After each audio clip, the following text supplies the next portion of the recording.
Semua orang menertawakan seorang anak petani yang nekat menikahi seorang wanita kaya yang lumpuh, pewaris tunggal kerajaan bisnis bernilai triliunan rupiah. Di tengah pesta pernikahan paling mewah di kota, ia dihina sebagai pria miskin yang hanya mengincar harta. Tamu-tamu elit mencibir pakaiannya yang sederhana, sementara kedua orang tuanya hanya mampu menahan air mata karena dipermalukan di hadapan semua orang. Namun, saat penghinaan mencapai puncaknya, puluhan mobil mewah berhenti di depan gedung. Sejumlah tokoh paling berpengaruh turun dan langsung membungkukkan badan dengan penuh hormat kepada pengantin pria yang baru saja mereka hina. Seketika seluruh aula membeku. Siapa sebenarnya anak petani itu hingga orang-orang besar rela menghormatinya di depan semua tamu? Sebelum mulai ceritanya, coba tuliskan asal daerah kalian dari mana saat menonton video ini. Dan jangan lupa untuk like dan subscribe, agar channel ini semakin berkembang dan membagikan kisah-kisah menarik lainnya. Sekarang mari kita mulai ceritanya. Embun masih menggantung di ujung daun ketika Rudi memanggul karung berisi pupuk menuju sawah milik ayahnya.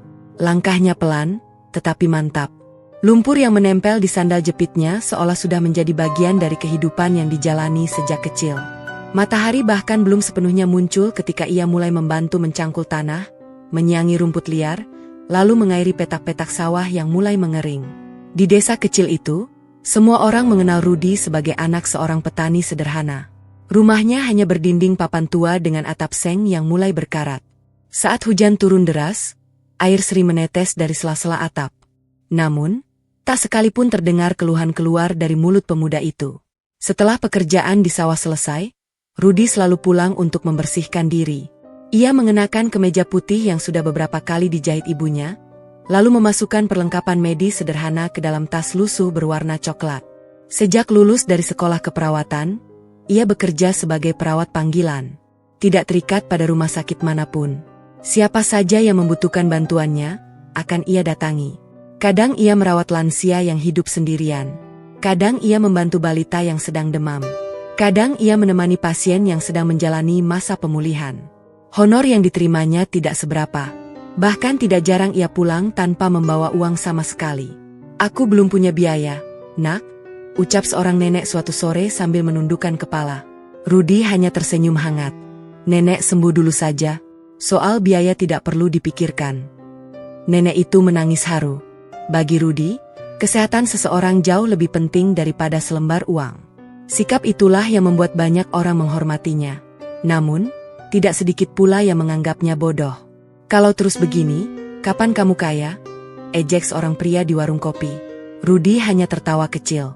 "Aku tidak pernah menghitung rezeki dari uang saja." Jawaban itu justru membuat beberapa orang menggelengkan kepala. Mereka merasa Rudi terlalu polos untuk menghadapi dunia yang semakin keras. Di balik kesederhanaannya, tidak ada yang tahu bahwa Rudi memiliki pengetahuan medis yang jauh di atas rata-rata perawat pada umumnya. Ia sering membaca buku hingga larut malam. Ia mengikuti perkembangan ilmu kesehatan melalui internet desa yang koneksinya sering terputus. Setiap kali menemukan metode baru untuk membantu pasien, ia mencatatnya dalam buku kecil yang selalu dibawanya kemana-mana. Baginya, belajar adalah bentuk rasa syukur. Suatu pagi, ketika Rudi sedang membantu seorang kakek berjalan di halaman rumah, sebuah mobil hitam mewah berhenti di depan pagar bambu. Mobil itu begitu mencolok hingga anak-anak desa berlarian mendekat. Belum pernah ada kendaraan semewah itu memasuki desa mereka. Seorang pria berusia sekitar 50 tahun turun dari kursi belakang. Jas hitamnya tampak rapi. Sepatunya mengilap. Di belakangnya berdiri dua orang pengawal yang terus memperhatikan keadaan sekitar. Pria itu memandang Rudi beberapa saat. "Apakah Anda Rudi?" "Iya. Saya mendapat rekomendasi dari dokter senior di kota." Rudi terlihat sedikit heran. "Silakan masuk." Namun pria itu menggeleng pelan. "Waktu saya tidak banyak." Ia mengeluarkan sebuah map tebal. "Majikan saya membutuhkan seorang perawat pribadi." Rudi menerima map itu. Di dalamnya terdapat data seorang perempuan bernama Rini. Usianya 26 tahun. Mengalami kecelakaan 6 bulan lalu. Mengalami cedera berat yang menyebabkan kedua kakinya tidak dapat digerakkan. Sudah berganti 18 perawat. Tidak ada yang bertahan lebih dari 2 minggu. Rudi mengangkat wajahnya. "Kenapa semuanya berhenti?" Pria itu menarik napas panjang. "Nona Rini menolak hidupnya." Kalimat itu membuat Rudi terdiam.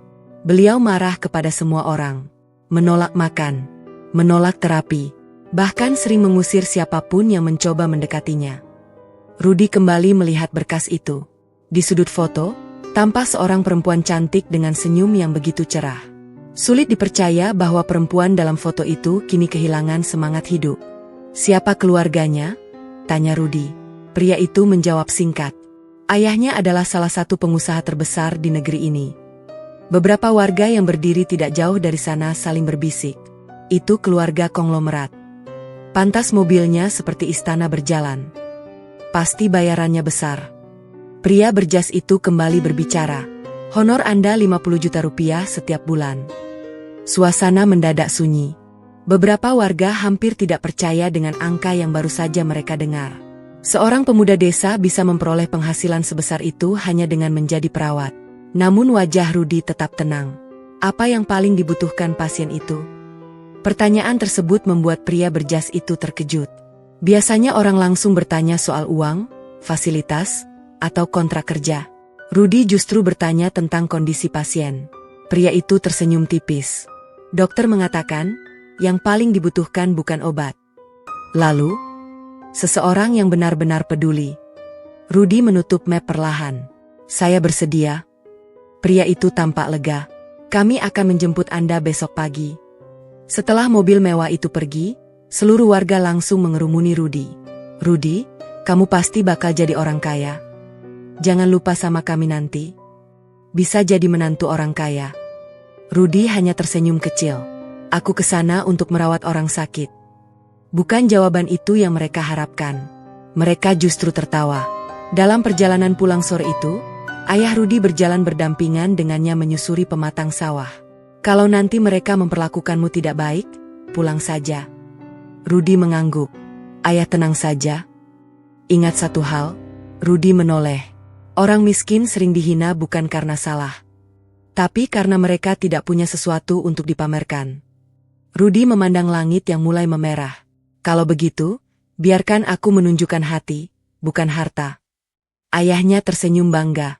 Malam itu, ibunya menyiapkan nasi hangat, sayur bening, dan ikan asin. Makanan sederhana yang selalu terasa istimewa bagi keluarga kecil itu. Sebelum tidur, sang ibu merapikan kerah baju putih milik Rudy yang sudah mulai pudar warnanya. "Ibu tidak punya baju baru untukmu." Rudy menggenggam tangan ibunya. "Baju ini sudah lebih dari cukup." Sang ibu menahan air mata. Ia tahu putranya tidak pernah meminta apapun. Yang selalu dipikirkannya hanyalah kebahagiaan kedua orang tuanya. Keesokan paginya, mobil hitam kembali memasuki desa. Tetangga-tetangga memenuhi pinggir jalan. Mereka menyaksikan Rudy berpamitan kepada ayah dan ibunya. Ibunya menyelipkan sebuah sapu tangan kecil ke dalam tas Rudy. "Kalau capek, jangan lupa istirahat." Rudy mengangguk sambil mencium tangan kedua orang tuanya. Mobil kemudian melaju meninggalkan desa. Semakin jauh perjalanan, pemandangan sawah berganti gedung-gedung tinggi. Jalanan semakin lebar. Mobil-mobil mewah berseliweran. Rudy hanya memandang semuanya dengan tenang. Ia tidak merasa rendah diri. Ia juga tidak merasa kagum berlebihan. Baginya, semua tempat adalah sama selama masih ada manusia yang membutuhkan pertolongan. Hampir 3 jam kemudian, mobil memasuki kawasan perumahan elit. Gerbang besi setinggi beberapa meter terbuka perlahan. Di baliknya berdiri sebuah rumah megah yang lebih mirip istana. Air mancur menjulang di tengah halaman. Puluhan mobil mewah berjajar rapi. Belasan petugas keamanan berjaga di setiap sudut. Rudy turun sambil membawa tas lusuhnya. Beberapa pelayan memandang penampilannya dari ujung kepala hingga kaki. Tatapan mereka penuh penilaian. Seolah bertanya mengapa pemuda desa seperti itu diizinkan masuk rumah semewah ini. Pria berjas mengantar Rudy melewati lorong panjang menuju lantai 2. Langkah mereka berhenti di depan sebuah pintu besar berwarna putih. Pria itu menatap Rudy. "Inilah kamar Nona Rini." Rudy menarik napas pelan. Tangannya menyentuh gagang pintu. Begitu pintu terbuka perlahan, aroma obat-obatan langsung memenuhi ruangan. Di dekat jendela duduk seorang perempuan berwajah cantik di atas kursi roda. Tatapannya kosong menembus taman di luar sana. Rudy melangkah perlahan. "Selamat pagi, Nona Rini. Perkenalkan, nama saya Rudy." Belum sempat kalimatnya selesai, sebuah gelas kaca melayang deras ke arahnya. Pecah menghantam dinding hanya beberapa senti dari wajahnya. Suara benturan menggema memenuhi kamar. Rini menatap Rudy dengan mata penuh kemarahan. Aku tidak butuh perawat. Keluar. Sekarang juga. Ruangan kembali sunyi. Pecahan kaca berserakan di lantai. Namun Rudy sama sekali tidak bergeming. Ia hanya menatap Rini dengan wajah tenang, seolah memahami bahwa kemarahan perempuan itu menyimpan luka yang jauh lebih dalam daripada yang terlihat. Pecahan kaca masih berserakan di lantai ketika Rudy perlahan membungkukkan badan. Tanpa mengucapkan sepatah kata pun, ia mengambil satu persatu serpihan gelas yang tadi dilemparkan Rini. Tangannya bergerak hati-hati agar tidak melukai siapapun. Rini memandangnya dengan tatapan tajam. Biasanya, setiap perawat yang dilempar benda akan langsung marah. Ada yang mengancam berhenti.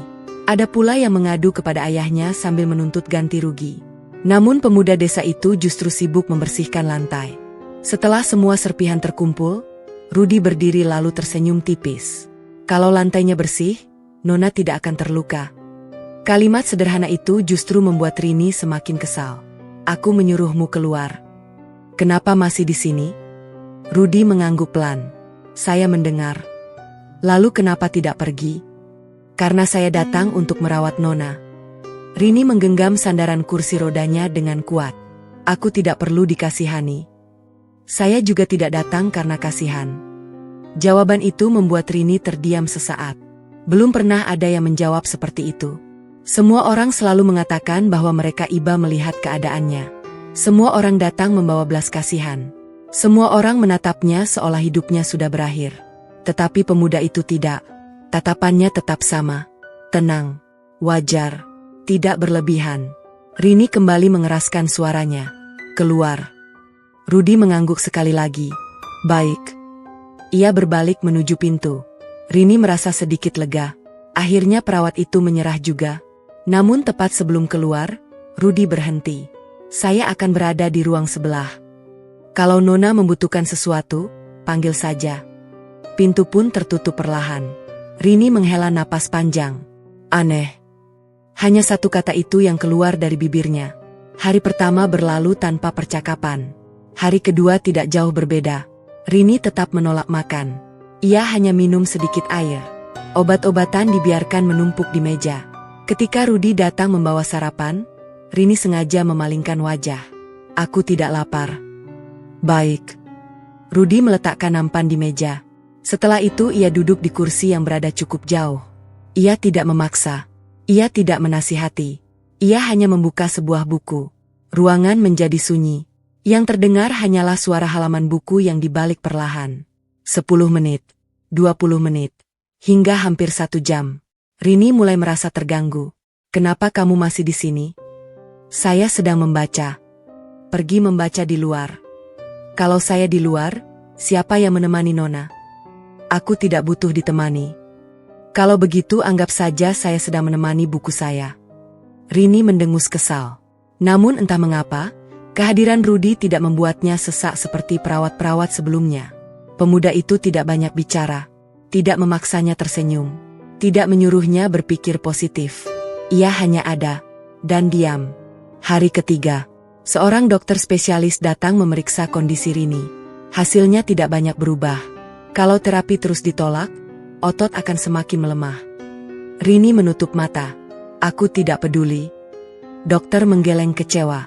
Begitu dokter pergi, salah seorang pelayan mendekati Rudy. Mas. Iya. Kalau mau bertahan lama di sini, jangan terlalu berharap. Kenapa? Semua perawat sebelumnya gagal. Ada yang bertahan seminggu. Ada yang hanya 2 hari. Mereka semua menyerah. Rudy tersenyum kecil. Saya belum berpikir untuk menyerah. Pelayan itu menghela napas. Semoga saja. Malam harinya turun hujan deras. Petir menyambar berkali-kali. Listrik sempat padam beberapa detik. Rini terbangun dari tidurnya dengan napas memburu. Tubuhnya berkeringat. Ia kembali bermimpi tentang kecelakaan itu. Suara benturan, jeritan, mobil yang terbalik. Lalu keheningan. Air matanya mulai mengalir. Namun ia segera mengusapnya. Ia tidak ingin terlihat lemah. Saat itulah terdengar ketukan pelan. Nona. Tidak ada jawaban. Nona. Masih sunyi. Pintu perlahan terbuka. Rudi masuk sambil membawa lampu darurat karena listrik belum sepenuhnya kembali.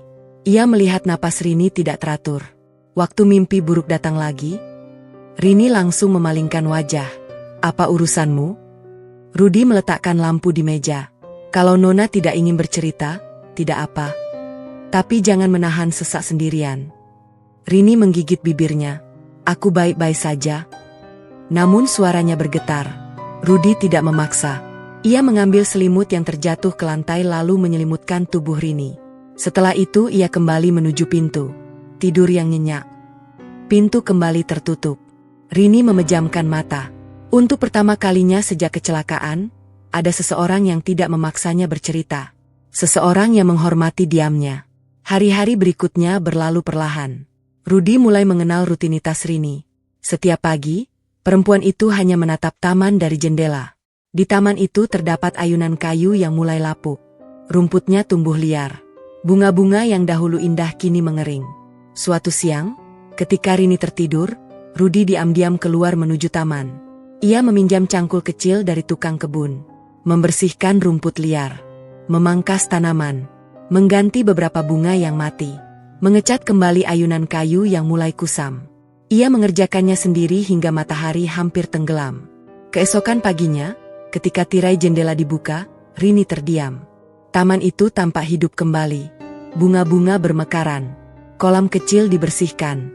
Air mancurnya kembali menyala. Ayunan kayu berdiri rapi seperti dulu.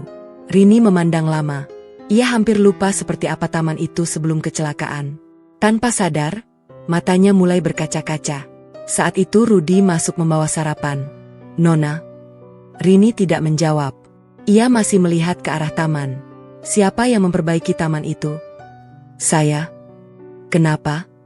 "Karena saya dengar itu tempat favorit Nona." Rini menoleh. "Siapa yang bilang?" "Tukang kebun. Katanya dulu setiap sore Nona selalu membaca buku di sana." Ruangan kembali sunyi. Rini menundukkan kepala. Beberapa detik kemudian, suaranya terdengar sangat pelan. "Terima kasih." Rudi hanya tersenyum. Itulah ucapan terima kasih pertama yang keluar dari mulut Rini sejak 6 bulan terakhir. Perubahan kecil mulai terlihat. Rini masih sering marah, masih menolak terapi. Namun ia tidak lagi mengusir Rudi. Kadang ia bahkan membiarkan Rudi membacakan cerita dari buku-buku favoritnya. Meski hanya 15 menit. Meski tanpa komentar. Bagi Rudi, itu sudah merupakan kemajuan besar. Namun perubahan itu justru membuat sebagian orang di rumah besar tersebut mulai merasa tidak nyaman. Di ruang keluarga, beberapa anggota keluarga besar sedang berkumpul. Paman Rini yang bernama Herman memandang layar kamera pengawas. Di layar itu terlihat Rudi sedang mendorong kursi roda Rini mengelilingi taman. Rini tampak lebih tenang dibanding beberapa bulan terakhir. Herman mengerutkan dahi. Anak desa itu mulai mengambil hati Rini. Seorang wanita parubaya yang merupakan bibi Rini ikut melihat layar.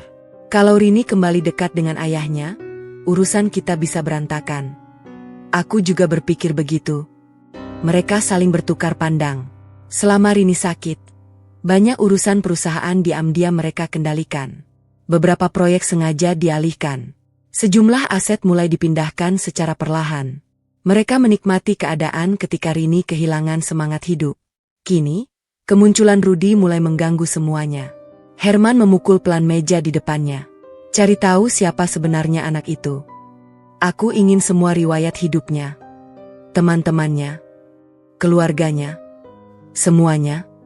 Kalau memang dia hanya anak petani, pasti ada sesuatu yang bisa kita gunakan untuk menghancurkannya." Beberapa pria berbadan besar langsung mengangguk. Malam itu juga, penyelidikan terhadap kehidupan Rudi dimulai. Sementara di lantai atas, Rudi sama sekali tidak mengetahui bahwa sejak hari itu dirinya telah menjadi sasaran permainan licik keluarga yang selama ini tersenyum manis di depan Rini, tetapi diam-diam menyimpan kepentingan besar terhadap seluruh kekayaan keluarga itu. Langit pagi masih diselimuti awan tipis ketika dua pria berpakaian rapi memasuki desa tempat Rudi dibesarkan. Mobil hitam yang mereka kendarai berhenti di dekat balai desa. Mereka tidak datang untuk bersilaturahmi. Mereka datang membawa satu tujuan. Mencari kelemahan Rudi. Atas perintah Herman, setiap jejak kehidupan pemuda desa itu harus dibongkar. Mereka yakin, tidak ada orang yang benar-benar bersih. Pasti ada rahasia yang bisa dipakai untuk menjatuhkannya. Penyelidikan dimulai dari rumah sederhana milik orang tua Rudi. Ayah Rudi sedang menjemur padi ketika kedua pria itu menghampiri. "Permisi, Pak." "Iya. Kami ingin bertanya tentang Rudi." Ayah Rudi tersenyum ramah. "Silakan." Mereka mulai mengajukan banyak pertanyaan. Sejak kapan Rudi bekerja? Di mana ia sekolah? Siapa teman-temannya? Apakah ia pernah terlibat masalah? Ayah Rudi menjawab semuanya dengan jujur. "Anak saya memang bukan orang kaya. Tapi sejak kecil dia tidak pernah mengambil milik orang lain. Kalau menemukan dompet di jalan, pasti dikembalikan. Kalau melihat orang sakit, pasti ditolong." Kedua pria itu saling berpandangan. Jawaban seperti itu tidak membantu mereka. Mereka melanjutkan penyelidikan ke rumah-rumah tetangga.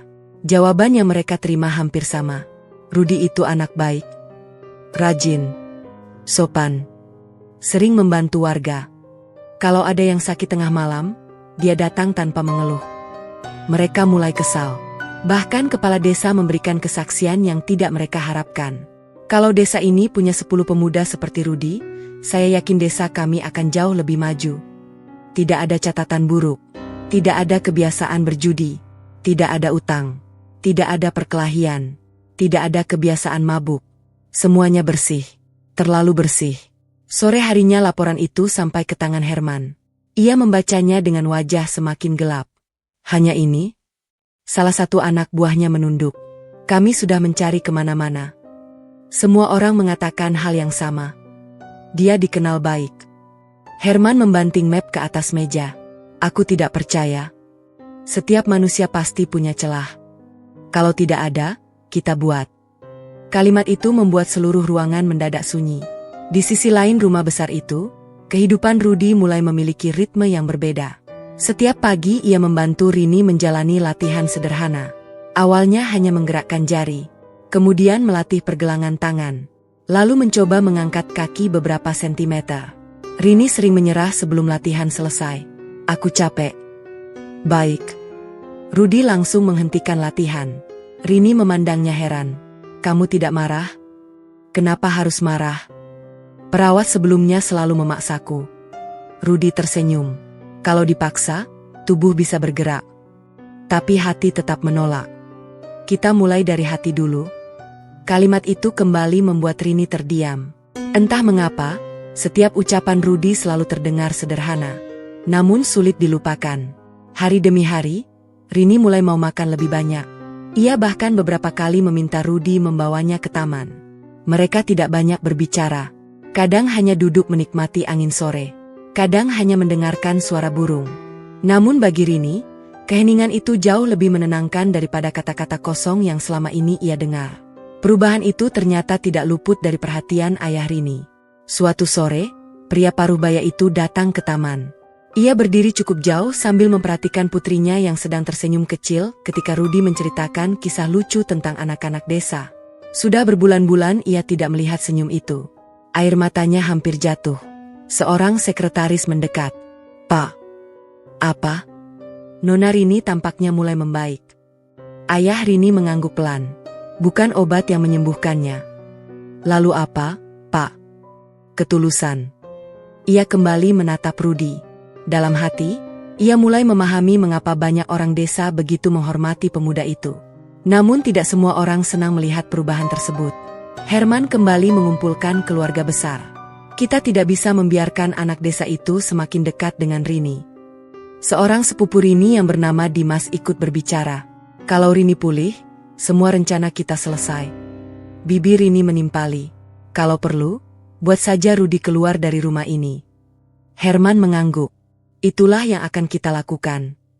Ia lalu mengeluarkan sebuah jam tangan mewah dari kotak beludru. Jam itu bernilai ratusan juta rupiah. "Besok pagi, jam ini akan hilang." Semua orang mulai memahami maksudnya. Keesokan harinya, suasana rumah mendadak gaduh. Seorang pelayan berlari tergesa-gesa. Jam tangan Tuan Herman hilang. Beberapa petugas keamanan langsung memeriksa seluruh rumah. Herman sengaja meninggikan suaranya. "Itu jam peninggalan ayahku. Siapapun yang mengambilnya harus bertanggung jawab." Seluruh pelayan dikumpulkan. Petugas keamanan mulai memeriksa satu persatu kamar.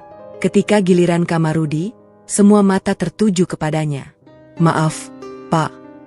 Kami harus memeriksa." "Silakan." Rudi membuka pintu kamarnya tanpa keberatan. Kamarnya sangat sederhana. Hanya ada tempat tidur, lemari kecil, meja belajar, dan tas lusuh yang selalu dibawanya. Salah seorang petugas membuka tas itu. Beberapa pakaian, buku-buku medis, kotak obat. Tidak ada apa-apa. Namun ketika membuka laci meja, petugas mendadak berhenti. "Pak." Semua orang mendekat. Di dalam laci itu tergeletak jam tangan milik Herman. Ruangan langsung menjadi riuh. "Itu dia. Ditemukan." Beberapa pelayan mulai saling berbisik. Ternyata benar. Pantas saja. Wajahnya saja kelihatan lugu. Ternyata sama saja. Rini yang mendengar keributan segera meminta kursi rodanya didorong ke kamar Rudi. Begitu melihat jam tangan itu, wajahnya berubah. Ia langsung memandang Rudi. "Kamu mengambilnya?" Rudi menggeleng tenang. "Tidak." Herman tertawa sinis. "Barangnya ada di kamarmu. Masih mau menyangkal?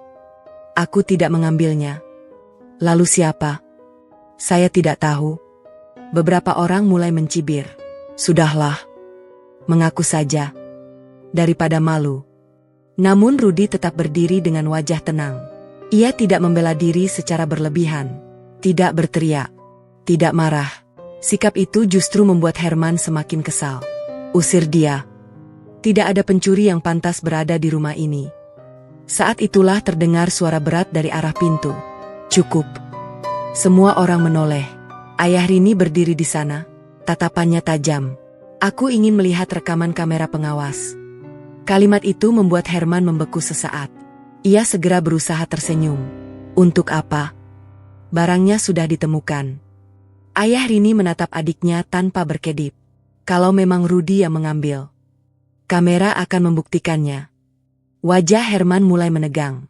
Beberapa detik kemudian, petugas keamanan datang membawa rekaman. Seluruh keluarga berkumpul di ruang tengah. Layar besar dinyalakan. Rekaman mulai diputar. Semua orang menahan napas. Terlihat seorang pria memasuki lorong tempat kamar Rudi berada. Namun pria itu memakai topi dan masker. Ia membuka pintu kamar menggunakan sebuah kartu akses. Beberapa detik kemudian keluar lagi. Lalu menghilang. Ruangan langsung sunyi. Ayah Rini menghentikan rekaman. Perbesar wajahnya. Petugas mencoba memperjelas gambar. Meski tidak sempurna, satu hal terlihat jelas. Jam tangan itu bukan dibawa masuk oleh Rudi, melainkan oleh orang lain. Tatapan semua orang perlahan beralih kepada Herman. Wajahnya mulai pucat. Namun sebelum ada yang sempat berbicara, Dimas tiba-tiba berdiri. "Itu pasti editan. Rekaman bisa dimanipulasi." Herman langsung mengangguk cepat. "Benar. Jangan langsung percaya." Ayah Rini tidak menjawab. Ia hanya memandang mereka satu persatu. Tatapan itu membuat suasana semakin mencekam. Sementara Rudi memilih kembali ke kamarnya tanpa mengucapkan sepatah kata pun. Ia sama sekali tidak memanfaatkan keadaan untuk mempermalukan siapapun. Sikap itu justru membuat Rini semakin bingung. Seandainya benar Rudi ingin mengincar kekayaan keluarganya, bukankah ini kesempatan terbaik untuk membalas semua penghinaan? Namun pemuda itu memilih diam. Malam harinya, ketika Rudi sedang menyusun obat-obatan di ruang perawatan, Rini menghampirinya dengan kursi roda. Ia menatap Rudi beberapa saat. "Aku?" Rini berhenti, seolah sulit mengucapkan kalimat berikutnya. Rudi mengangkat wajahnya. "Iya, Nona." Rini menarik napas panjang. "Maaf. Hanya satu kata." Tetapi untuk pertama kalinya sejak mereka bertemu, Rini meminta maaf kepada seseorang. Rudi tersenyum hangat. "Tidak apa-apa. Aku sempat percaya kalau kamu yang mengambil jam itu. Itu wajar. Kenapa kamu tidak marah padaku?" Rudi menutup kotak obat di tangannya. Karena kepercayaan tidak lahir dalam satu hari. Kepercayaan tumbuh pelan. "Dan saya bersedia menunggu." Ucapan itu membuat hati Rini bergetar. Namun tanpa mereka sadari, dari balik pintu yang sedikit terbuka, Herman sedang memperhatikan keduanya dengan sorot mata penuh kebencian. Ia mengepalkan tangan sekuat-kuatnya. Rencana pertama gagal. Tetapi ia bersumpah, Berikutnya ia akan menghancurkan Rudy dengan cara yang jauh lebih kejam. Kegagalan menjebak Rudy membuat suasana di rumah megah itu berubah. Di depan ayah Rini, Herman dan Dimas masih berusaha mempertahankan sikap seolah tidak bersalah. Namun sejak rekaman kamera pengawas diputar, kepercayaan sang konglomerat kepada keluarganya mulai terkikis sedikit demi sedikit. Sebaliknya, kepercayaannya kepada Rudy justru semakin besar. Pria yang selama puluhan tahun membangun kerajaan bisnis itu sangat memahami satu hal. Orang yang tetap tenang ketika difitnah biasanya memiliki hati yang jauh lebih kuat daripada orang yang sibuk membela diri. Pagi itu, ia sengaja mengajak Rudy berjalan di taman. Mereka duduk di bangku kayu yang menghadap kolam kecil. Beberapa ikan koi berenang tenang di permukaan air. Rudy, "Iya, Pak. Kamu tidak marah setelah kejadian kemarin?" Rudy tersenyum tipis. "Kalau saya marah, keadaan tidak akan berubah. Tapi kamu dipermalukan. Yang tahu kebenaran bukan hanya manusia." Jawaban itu membuat sang konglomerat menghela napas panjang. Sudah lama ia tidak bertemu orang yang berbicara sesederhana itu. "Kenapa kamu memilih menjadi perawat panggilan? Bukankah banyak rumah sakit besar yang ingin menerima lulusan seperti kamu?" Rudy memandang permukaan kolam. "Dulu ibu saya pernah sakit. Kami tidak punya biaya. Saat itu ada seorang tenaga kesehatan yang tetap merawat ibu saya meski kami tidak mampu membayar. Itulah pertama kali saya mengerti. Kadang satu kebaikan kecil bisa menyelamatkan satu keluarga. Itulah alasan saya memilih pekerjaan ini." Sang konglomerat terdiam cukup lama. Jawaban itu terasa begitu tulus. Tidak dibuat-buat. Tidak terdengar seperti ingin mengambil hati. Di dalam dunia bisnis yang dipenuhi kepentingan, ia hampir lupa bahwa masih ada orang yang hidup berdasarkan nurani. Sementara itu, di lantai 2, Rini sedang menjalani latihan ringan. Untuk pertama kalinya, ia mencoba menggerakkan kedua kakinya lebih lama. Keringat membasahi dahinya. Wajahnya tampak menahan sakit. Rudy berdiri di sampingnya. "Pelan. Jangan dipaksa." Rini menggigit bibir. "Aku ingin mencoba lagi." "Baik." Beberapa detik kemudian, jari kaki Rini bergerak sangat pelan. Hanya sedikit. Namun itu sudah cukup membuat Rudy tersenyum. Nona berhasil. Rini ikut melihat kakinya sendiri. Matanya mulai berkaca-kaca. "Sudah 6 bulan. Baru hari ini aku bisa merasakannya." Air mata perlahan jatuh. Bukan karena sedih, melainkan karena harapan yang selama ini hampir pada mulai menyala kembali. Tanpa sadar, Rini menggenggam tangan Rudy. "Terima kasih." Rudy hanya mengangguk pelan. Ia tidak menyadari bahwa dari balkon lantai 2, seseorang sedang memperhatikan mereka. Herman, tatapannya semakin dingin. Ia mulai menyadari satu kenyataan yang sangat berbahaya. Bukan hanya kondisi Rini yang mulai pulih. Hatinya pun mulai berubah. Malam harinya, keluarga besar berkumpul untuk makan malam. Meja makan sepanjang belasan meter dipenuhi berbagai hidangan mewah. Namun suasana justru terasa tegang. Ayah Rini memandang semua anggota keluarga satu persatu. "Aku ingin menyampaikan sesuatu." Semua langsung terdiam. Pria itu berdiri perlahan. "Sudah beberapa bulan aku memperhatikan siapa yang benar-benar peduli kepada Rini." Ternyata jawabannya bukan keluarga. Kalimat itu membuat beberapa wajah langsung berubah. Justru seorang pemuda yang tidak memiliki hubungan darah. Herman mencoba tersenyum. "Kakak. Mungkin kakak terlalu terbawa perasaan." Sang konglomerat tidak menggubris. Ia melanjutkan ucapannya. "Selama Rini sakit, aku melihat banyak orang datang. Dokter, pengusaha, kerabat, teman. Semuanya menghibur. Tapi tidak ada yang benar-benar tinggal.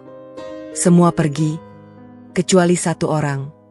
Tatapannya beralih kepada Rudy yang berdiri tidak jauh dari pintu. Rudy terlihat bingung. Ia bahkan tidak tahu mengapa diminta ikut hadir dalam makan malam keluarga.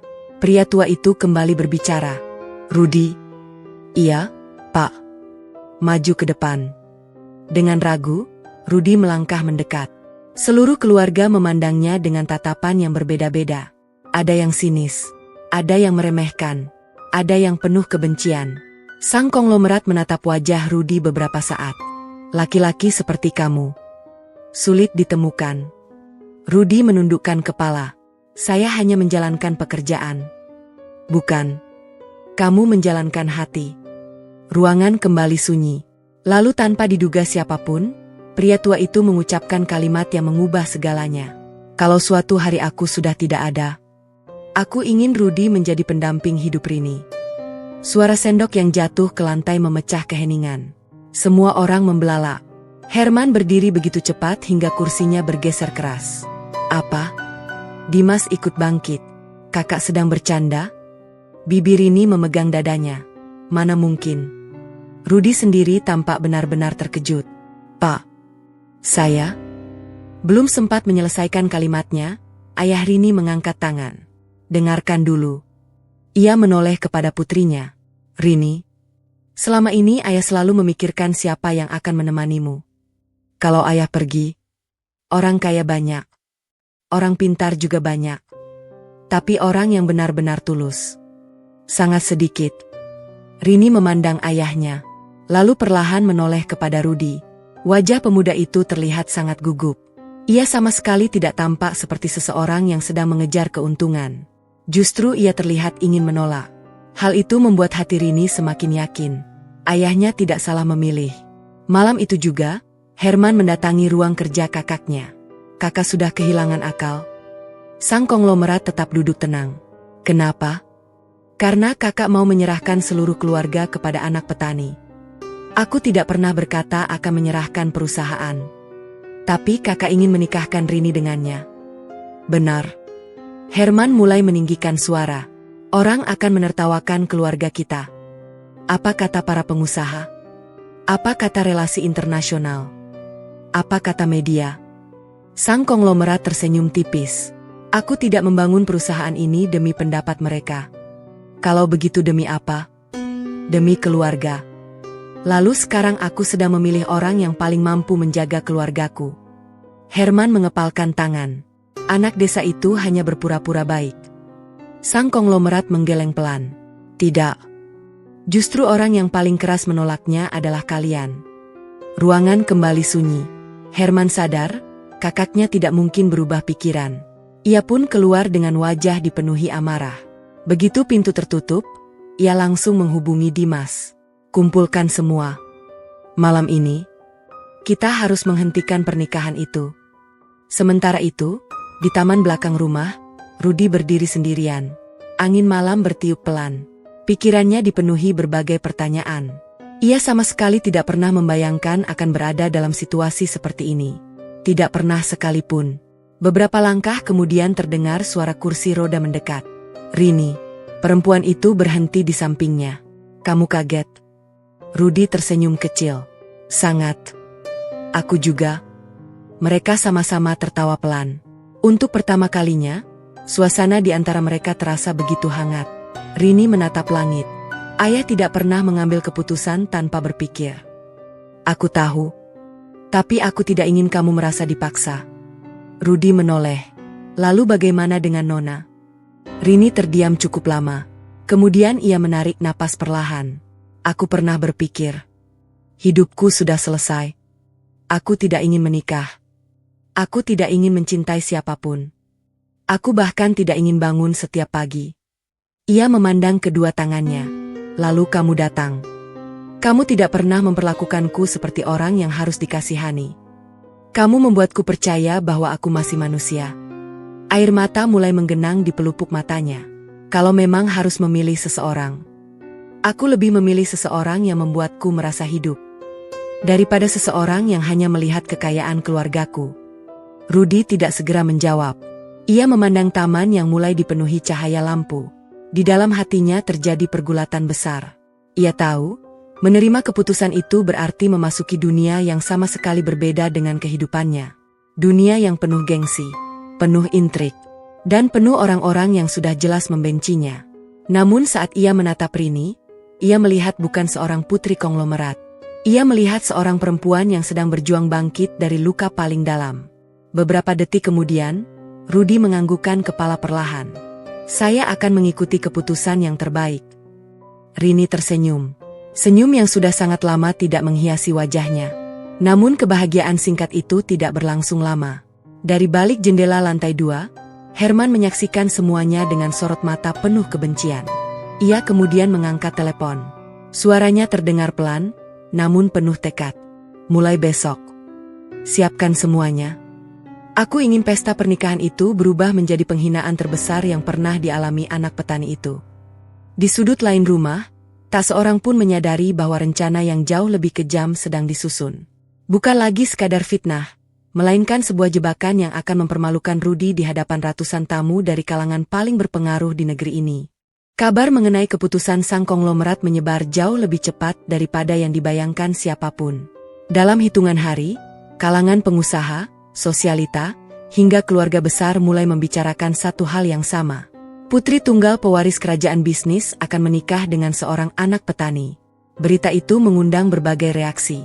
Sebagian tidak percaya, sebagian menganggapnya hanya rumor. Namun lebih banyak lagi yang menjadikannya bahan tertawaan. Di sebuah klub eksklusif, beberapa pengusaha sedang menikmati makan malam.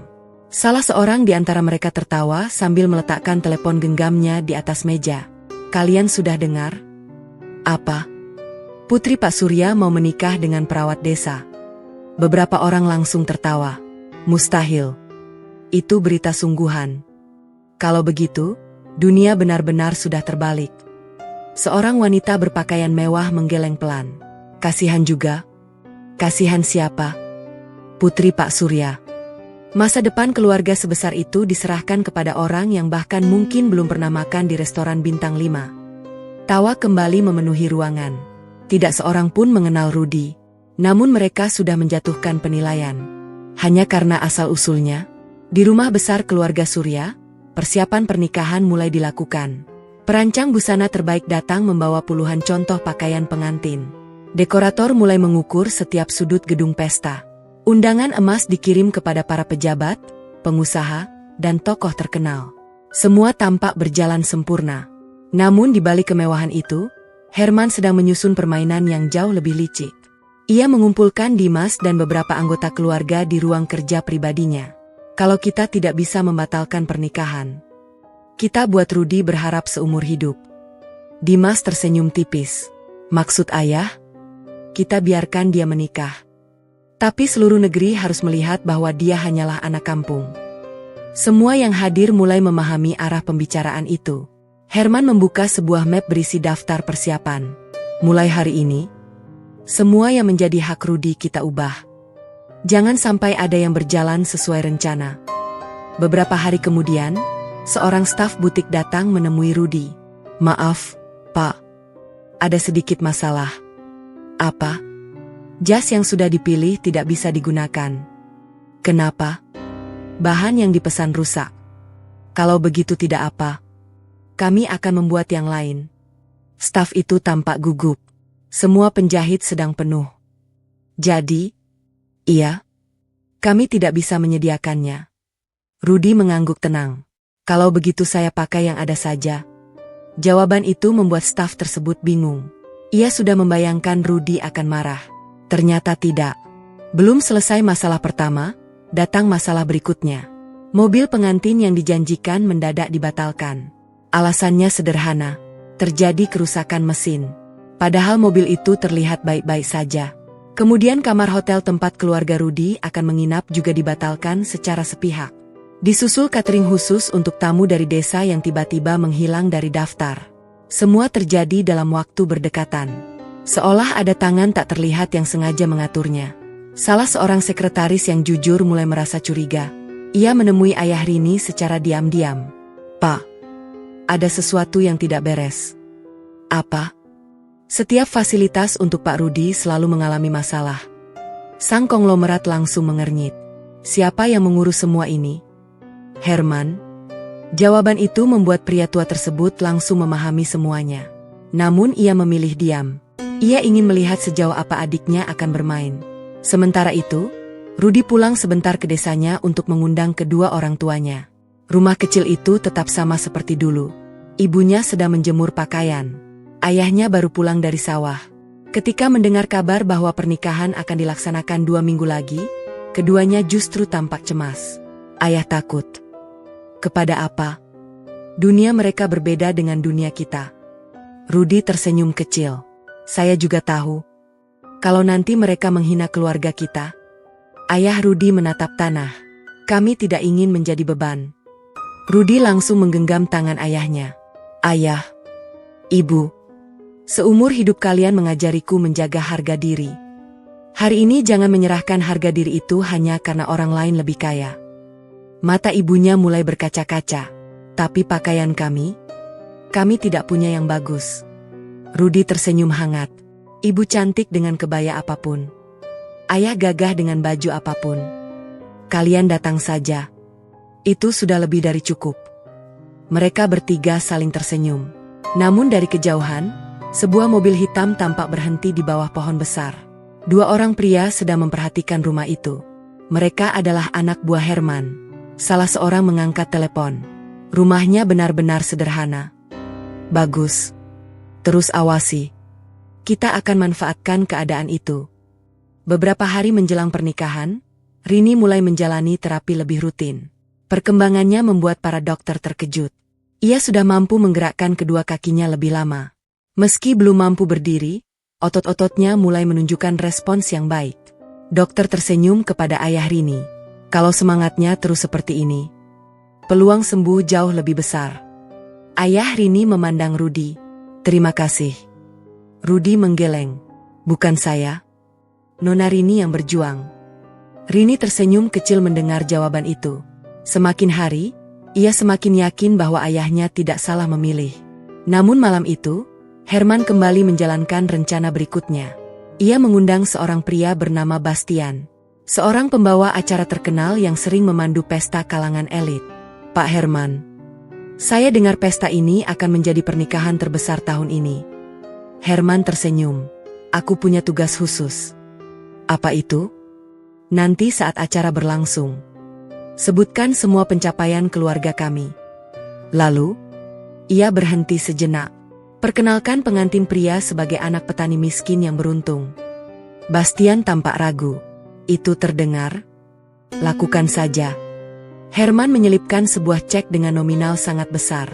Bastian memandang angka di atasnya. Beberapa detik kemudian ia mengangguk pelan. Saya mengerti. Hari-hari terus berlalu. Undangan berdatangan. Media mulai memberitakan pesta tersebut. Banyak wartawan ingin meliput karena menganggap pernikahan itu sangat unik. Di media sosial, komentar bermunculan tanpa henti. Anak desa dapat durian runtuh. Pasti pintar cari muka. Kalau bukan karena uang, mana mungkin. Sebagian besar belum pernah bertemu Rudi. Namun mereka sudah yakin mengetahui isi hatinya. Rudi sendiri tidak pernah membaca berita itu. Ia lebih memilih menemani Rini berlatih berjalan dengan alat bantu. Suatu sore, ketika latihan selesai, Rini memandang wajah Rudi. Apa kamu tidak takut? Takut apa? Semua orang akan menertawakanmu. Rudi tersenyum. Dari kecil aku sudah biasa ditertawakan. Karena miskin. Karena baju sederhana. Karena sepatu robek. Lama-lama aku mengerti. Ucapan orang lain tidak pernah mengubah siapa diriku. Rini menundukkan kepala. Tapi aku tidak ingin kamu terluka. Rudi memandang langit sore.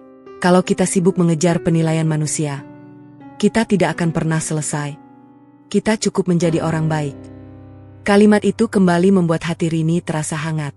Ia semakin sulit membayangkan hidup tanpa kehadiran Rudi. Malam sebelum akad nikah akhirnya tiba. Seluruh rumah dipenuhi kesibukan. Puluhan pekerja keluar masuk membawa perlengkapan pesta. Di kamar tamunya, Rudi sedang merapikan jas sederhana berwarna abu-abu yang berhasil dipinjamkan oleh sahabat lamanya dari desa. Meski tidak mahal, jas itu tampak bersih dan rapi. Rudi menggantungnya dengan hati-hati. Kemudian ia keluar sebentar untuk menemui dokter yang datang memeriksa kondisi Rini. Beberapa menit kemudian, lorong kamar kembali sepi. Seseorang berjalan pelan sambil mengenakan pakaian serba hitam. Wajahnya tertutup masker. Ia membuka pintu kamar Rudi menggunakan kunci cadangan. Matanya langsung tertuju pada jas yang tergantung. Tanpa ragu, ia mengeluarkan sebuah botol kecil. Cairan berwarna bening disiramkan ke seluruh bagian depan jas. Beberapa detik kemudian, kain mahal pinjaman itu mulai berubah warna. Serat-seratnya rusak. Bagian dada hingga lengan berlubang perlahan. Pria itu tersenyum puas. Ia kemudian menutup pintu kembali dan menghilang di balik lorong yang gelap. Tidak ada seorang pun yang melihatnya. Sementara itu, Rudy masih berada di ruang perawatan menemani Rini yang mulai mengantuk. Ia sama sekali tidak mengetahui bahwa satu-satunya pakaian yang akan dikenakannya esok pagi baru saja dihancurkan. Dan ketika Fajar menyingsing, penghinaan terbesar dalam hidupnya akan segera dimulai. Fajar menyingsing perlahan di balik gedung-gedung tinggi kota. Hari yang seharusnya menjadi hari paling membahagiakan dalam hidup Rudy justru dimulai dengan kejutan yang membuat semua orang terdiam. Ketika ia membuka lemari untuk mengenakan jas yang dipinjam dari sahabatnya, langkahnya mendadak berhenti. Ia memandang pakaian itu tanpa berkedip. Bagian dada jas telah berlubang. Lengan kirinya rusak. Kainnya mengeras seperti terkena cairan kimia. Jas itu tidak mungkin lagi dipakai. Rudy mengusap perlahan bagian kain yang rusak. Ia memahami dengan cepat. Ini bukan kecelakaan. Seseorang sengaja melakukannya. Beberapa saat kemudian terdengar ketukan pintu. Seorang pelayan masuk sambil membawa kotak kecil. "Pak Rudy?" "Iya." "Kami mendapat kabar jas Bapak rusak." "Iya." "Ini ada pakaian cadangan." Rudy membuka kotak itu. Di dalamnya hanya terdapat sebuah jas lama yang ukurannya kebesaran dan modelnya sudah sangat ketinggalan zaman. Warnanya kusam. Kancingnya berbeda satu sama lain. Bahkan bagian kerahnya mulai memudar. Pelayan itu tampak menundukkan kepala. Ia tahu pakaian itu sengaja dipilih untuk mempermalukan Rudy. "Maaf, Pak. Hanya ini yang tersedia." Rudy tersenyum kecil. "Terima kasih." Pelayan itu justru semakin merasa bersalah. Ia tidak sanggup menatap wajah Rudy. Di sisi lain rumah, Herman sedang menikmati secangkir kopi. Dimas datang sambil tersenyum puas. "Sudah berhasil." "Bagus. Anak desa itu pasti malu." Herman terkekeh pelan. "Belum.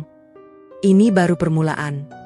Sementara itu, Rini sedang dipersiapkan oleh beberapa perias. Gaun putih yang dikenakannya tampak anggun. Meski masih duduk di kursi roda, kecantikannya membuat semua orang terpukau. Namun di balik senyumnya, hatinya terasa gelisah. Entah mengapa sejak bangun pagi ia merasa sesuatu yang buruk akan terjadi. Ia memandang pintu kamar beberapa kali. "Mbak." "Iya, Nona." "Rudy sudah siap?" "Saya kurang tahu." Rini hanya mengangguk pelan. Perasaannya semakin tidak tenang. Beberapa jam kemudian, iring-iringan kendaraan mulai bergerak menuju gedung pernikahan terbesar di kota. Karpet merah membentang panjang dari gerbang hingga pintu utama. Ribuan bunga segar menghiasi setiap sudut ruangan. Lampu kristal raksasa menggantung megah di langit-langit aula. Ratusan tamu penting mulai berdatangan. Ada menteri, pengusaha besar, pemimpin perusahaan, artis terkenal, diplomat, tokoh masyarakat. Media juga memenuhi area depan gedung. Kamera terus menyala. Semua ingin mengabadikan momen pernikahan yang sejak beberapa hari terakhir menjadi pembicaraan nasional. Namun bukan kemewahan pesta yang paling menarik perhatian mereka, melainkan sosok pengantin pria. Ketika Rudy turun dari mobil sederhana yang disediakan panitia, beberapa wartawan langsung saling berpandangan. "Dia itu?" "Iya. Itu calon suami putri Pak Surya." Suara kamera langsung bertubi-tubi. Rudy berjalan tenang mengenakan jas lama yang ukurannya sedikit kebesaran. Sepatu kulit hitamnya sudah beberapa kali disemir agar tetap terlihat layak. Jam di tangannya hanyalah jam sederhana yang telah menemaninya selama bertahun-tahun. Tidak ada aksesori mahal, tidak ada mobil mewah, tidak ada rombongan pengawal. Hanya seorang pemuda desa yang berjalan dengan kepala tegak. Namun pemandangan itu justru mengundang tawa beberapa tamu. "Astaga, itu jas dari zaman kapan? Sepertinya pinjam. Kasihan sekali. Tidak cocok berdiri di sini." Bisikan demi bisikan mulai memenuhi aula. Beberapa tamu bahkan sengaja memotret Rudy dari kejauhan. Ada yang tersenyum sinis. Ada yang menggeleng pelan. Seolah kehadiran Rudy telah merusak kemewahan pesta. Di sudut aula, Herman memperhatikan semuanya dengan puas. Persis seperti yang kuinginkan. Dimas ikut tertawa kecil. Lihat wajah tamu-tamu itu. Mereka bahkan tidak perlu kita suruh menghina. Mereka melakukannya sendiri. Tidak lama kemudian, ayah dan ibu Rudy tiba. Keduanya mengenakan pakaian terbaik yang mereka miliki. Ayah Rudy memakai kemeja putih sederhana dengan peci hitam. Ibunya mengenakan kebaya lama berwarna biru muda yang sudah beberapa kali dijahit. Meski sederhana, keduanya datang dengan wajah penuh kebanggaan. Namun begitu memasuki aula, Beberapa tamu langsung memandang mereka dari atas hingga bawah. Siapa mereka? Orang tuanya? Oh, pantas. Beberapa wanita sosialita mulai berbisik. Lihat sepatunya. Kebayanya sudah kuno. Benar-benar tidak sekelas. Ibunda Rudi mendengar sebagian bisikan itu. Tangannya mulai gemetar. Ia menundukkan kepala. Ayah Rudi perlahan menggenggam tangannya. Kita datang bukan untuk mereka. Ibunya mengangguk pelan. Namun matanya mulai memerah menahan sedih. Di ruang tunggu pengantin, Rini akhirnya melihat Rudi. Begitu pintu terbuka, ia langsung terkejut. Jasmu. Rudi tersenyum. Ada sedikit masalah. Siapa yang melakukan ini? Saya tidak tahu. Rini menatap pakaian yang dikenakan Rudi. Air matanya hampir jatuh. Maaf. Rudi tersenyum hangat. Kenapa meminta maaf? Karena semua ini terjadi karena keluargaku. Rudi menggeleng. Hari ini bukan tentang pakaian. Hari ini tentang janji. Rini memejamkan mata sejenak. Semakin lama ia mengenal Rudi, semakin ia menyadari bahwa laki-laki itu tidak pernah menilai sesuatu dari penampilan luar. Acara akad berjalan dengan hikmat. Janji suci terucap dengan lancar. Beberapa tamu memberikan tepuk tangan. Namun begitu acara memasuki resepsi, suasana kembali berubah. Pembawa acara yang telah disiapkan Herman naik ke atas panggung. Ia mulai memperkenalkan kedua mempelai. Dengan suara lantang ia menyebut berbagai prestasi keluarga Surya. Perusahaan besar, penghargaan internasional, jaringan bisnis dunia. Seluruh tamu menganggukkan kepala. Kemudian suaranya berubah. Dan hari ini, putri keluarga terhormat ini memilih seorang pria sederhana. Seorang anak petani. Yang beruntung mendapatkan kesempatan menjadi bagian dari keluarga besar Surya. Sebagian tamu mulai tersenyum sinis. Pembawa acara melanjutkan. Semoga keberuntungan besar ini menjadi awal kehidupan baru baginya.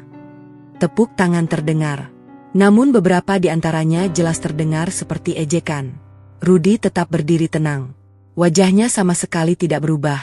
Setelah acara sambutan selesai, para tamu mulai mengantre memberikan ucapan selamat. Tidak sedikit yang sengaja melontarkan sindiran. Selamat ya. Hidupmu berubah total. Besok jangan lupa belajar pakai sendok emas. Yang lain tertawa. Ada pula yang berkata pelan namun sengaja terdengar. Kalau bukan karena harta, mana mungkin. Seseorang bahkan menepuk bahu Rudi sambil tersenyum sinis. Kamu pintar juga. Bisa mendapatkan istri sekaya ini. Rudi hanya menjawab singkat. Terima kasih sudah datang. Jawaban itu membuat pria tersebut justru merasa malu sendiri. Di tengah keramaian, ayah Rini mulai memperhatikan sesuatu. Ia melihat Rudi terus-menerus menjadi sasaran sindiran, namun tidak sekalipun membalas. Ia juga melihat kedua orang tua Rudi mulai duduk di pojok aula agar tidak menjadi pusat perhatian. Hatinya terasa sesak. Ia baru menyadari betapa kejamnya dunia yang selama ini mengelilinginya. Dunia yang menilai manusia hanya dari pakaian dan kekayaan. Tepat ketika suasana penghinaan mencapai puncaknya, tiba-tiba terdengar suara petugas keamanan melalui alat komunikasi. Rombongan tamu khusus sudah tiba. Beberapa kepala langsung menoleh ke arah pintu utama. Di luar gedung, deretan mobil hitam mewah berhenti satu demi satu. Jumlahnya jauh lebih banyak daripada rombongan tamu sebelumnya. Pengawalan terlihat jauh lebih ketat. Beberapa petugas keamanan langsung berdiri tegak. Para wartawan yang semula sibuk meliput pengantin berlari menuju pintu masuk. Suasana aula berubah menjadi penuh bisik-bisik. Siapa yang datang? Ada tamu penting lagi? Kenapa pengawalannya seperti itu? Herman tersenyum lebar. Ia mengira tamu-tamu istimewa itu adalah relasi bisnis yang akan semakin mengangkat nama keluarganya. Dengan penuh percaya diri, ia segera berjalan menuju pintu utama untuk menyambut mereka. Namun sesaat setelah rombongan itu memasuki aula, senyum di wajah Herman perlahan menghilang. Mereka bahkan tidak melirik ke arahnya. Seluruh tamu misterius itu justru berjalan lurus melewati Herman. Melewati keluarga Surya. Melewati panggung utama. Langkah mereka berhenti tepat di hadapan Rudi. Suasana mendadak sunyi. Tak seorang pun mengerti apa yang sedang terjadi. Bahkan Rudi sendiri tampak terkejut ketika pria paling depan menatapnya dengan senyum penuh rasa hormat, lalu perlahan membungkukkan badan di hadapan seluruh tamu yang sejak tadi menghina dirinya. Suasana aula berubah menjadi hening. Tidak ada lagi suara gelas yang beradu. Tidak ada lagi bisikan para tamu. Ratusan pasang mata kini tertuju pada rombongan tamu yang baru saja memasuki gedung. Pria yang berdiri paling depan mengenakan setelan hitam yang sangat rapi. Rambutnya mulai memutih. Wajahnya memancarkan wibawa. Begitu berhenti di depan Rudy, ia menundukkan kepala dengan penuh hormat. "Selamat atas pernikahan Anda, Pak Rudy." Seluruh aula membeku. Tidak seorang pun menyangka sapaan itu. Terlebih lagi, pria tersebut adalah sosok yang sangat dikenal di kalangan dunia usaha. Banyak tamu yang langsung saling berpandangan. Bukankah itu? Iya. Kenapa beliau memanggil anak desa itu dengan sangat hormat? Belum sempat rasa heran itu terjawab, beberapa tamu lain yang datang bersama rombongan ikut melangkah maju. Mereka melakukan hal yang sama. Masing-masing menyalami Rudy dengan kedua tangan. Bahkan beberapa di antaranya sedikit membungkukkan badan sebagai bentuk penghormatan. Rudy tampak sedikit canggung. "Terima kasih sudah datang." Pria berambut putih itu tersenyum hangat. "Justru kami yang berterima kasih." Ucapan itu membuat suasana semakin membingungkan. Di sisi lain aula, Herman mulai kehilangan senyum di wajahnya. Ia menarik lengan Dimas. "Siapa mereka sebenarnya?" Dimas menggeleng. "Aku juga tidak mengerti. Tapi mereka bukan orang sembarangan." Herman mulai merasa gelisah. Rencana yang telah ia susun berbulan-bulan perlahan terasa mulai bergeser ke arah yang tidak ia kendalikan. Para wartawan segera mengarahkan kamera ke arah rombongan tersebut. Lampu kilat menyala tanpa henti. Semua ingin mengetahui alasan kedatangan mereka. Namun para tamu misterius itu sama sekali tidak tertarik berbicara kepada media. Fokus mereka hanya satu. Rudy. Salah seorang pria parubaya mengeluarkan sebuah kotak kayu berukuran sedang. Ia menyerahkannya kepada Rudy. "Ini hadiah kecil dari keluarga kami." Rudy menerimanya dengan sopan. "Terima kasih. Saya sungguh tidak menyangka Bapak datang." Pria itu tersenyum. "Bagaimana mungkin kami melewatkan hari penting orang yang pernah mengubah hidup kami?" Kalimat itu kembali membuat aula dipenuhi bisikan. Mengubah hidup. Maksudnya apa? Bukankah dia hanya perawat? Herman mengepalkan tangan. Ia mulai tidak nyaman. Semakin lama pembicaraan berlangsung, semakin banyak tamu yang memperhatikan Rudy dengan cara yang berbeda. Bukan lagi penuh ejekan, melainkan penuh rasa ingin tahu. Ayah Rini berdiri dari kursinya. Ia menghampiri rombongan tersebut. "Terima kasih atas kehadiran Anda semua." Pria berambut putih itu menjabat tangannya dengan ramah.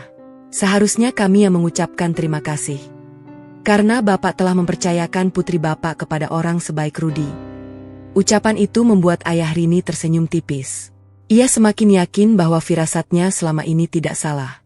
Di sisi lain, Rini memperhatikan semuanya dengan mata berkaca-kaca. Ia melihat begitu banyak orang penting datang bukan untuk menghormati kekayaan keluarganya, melainkan untuk menghormati laki-laki yang selama ini dianggap tidak pantas berdiri di sampingnya. Hatinya dipenuhi rasa bangga, namun sekaligus penasaran. Selama ini, siapa sebenarnya Rudy? Tidak lama kemudian, pembawa acara kembali naik ke atas panggung. Wajahnya terlihat jauh lebih gugup dibanding sebelumnya. Ia beberapa kali melirik ke arah Herman. Namun Herman hanya membalas dengan tatapan tajam. Pembawa acara menarik napas panjang. "Hadirin sekalian, sungguh merupakan kehormatan besar atas kehadiran para tamu istimewa hari ini." Belum sempat ia melanjutkan, pria berambut putih tadi mengangkat tangan. "Maaf, bolehkah saya menyampaikan beberapa kata?" Pembawa acara langsung mengangguk. "Tentu." Pria itu naik ke atas panggung. Seluruh aula kembali sunyi. Ia memandang Rudy beberapa detik sebelum mulai berbicara. Hari ini banyak orang melihat seorang anak petani menikahi putri seorang konglomerat. Beberapa tamu mulai saling berpandangan. Tetapi kami melihat sesuatu yang berbeda. Kami melihat seorang laki-laki yang selama bertahun-tahun memilih menolong orang lain tanpa pernah meminta balasan. Ucapan itu membuat sebagian tamu mulai mengernyitkan dahi. Pria tersebut melanjutkan. "Saya mengenal Rudy bukan karena hari ini. Saya mengenalnya jauh sebelum banyak dari Anda mengetahui namanya." Kalimat itu membuat Herman mulai merasa tidak tenang. Ia segera berdiri. "Maaf. Mungkin ini bukan waktu yang tepat membahas hal-hal seperti itu." Namun pria itu tetap tenang. "Saya hanya ingin menyampaikan rasa hormat. Karena hari ini terlalu banyak orang menilai seseorang hanya dari pakaiannya.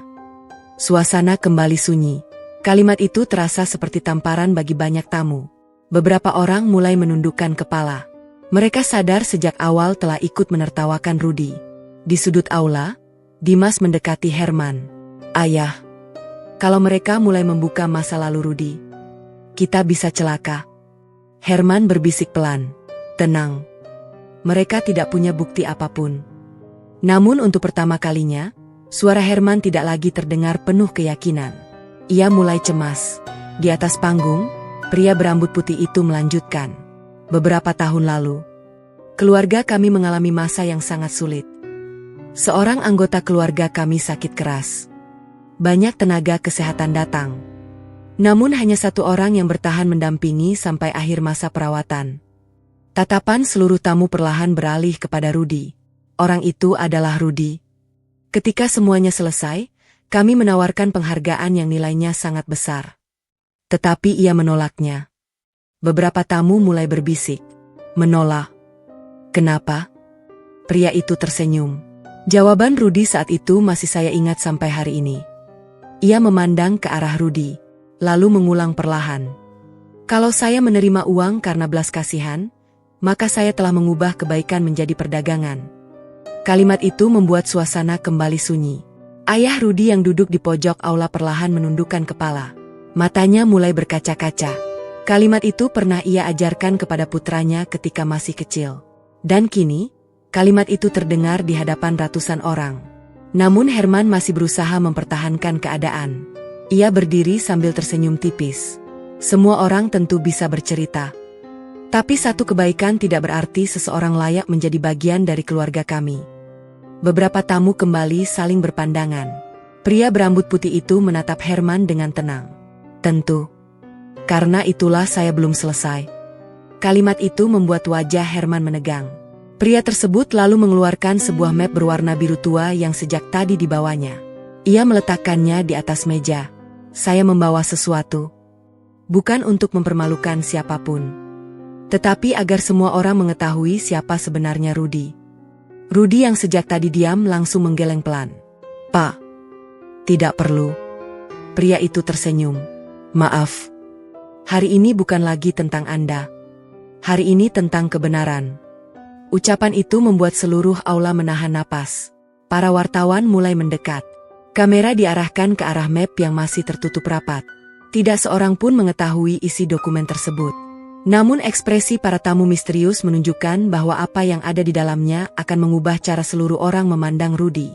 Sementara itu, Herman merasakan telapak tangannya mulai berkeringat. Untuk pertama kalinya sejak pesta dimulai, ia benar-benar takut. Ia sadar, apabila map itu dibuka di hadapan semua tamu, bukan hanya rencana penghinaannya yang akan hancur. Seluruh kebohongan yang selama ini ia bangun juga bisa runtuh dalam sekejap. Suasana aula begitu sunyi hingga suara napas para tamu terdengar jelas. Semua mata tertuju pada map berwarna biru tua yang masih berada di atas meja. Tidak seorang pun berkedip. Para wartawan mengangkat kamera lebih tinggi. Lampu kilat mulai menyala tanpa henti. Di sudut ruangan, Herman berusaha tetap terlihat tenang. Namun jemarinya yang saling menggenggam mulai bergetar. Ia tidak lagi yakin dapat mengendalikan keadaan. Pria berambut putih itu membuka map secara perlahan. Di dalamnya terdapat beberapa lembar dokumen yang sudah tersusun rapi. Ia mengangkat lembar pertama.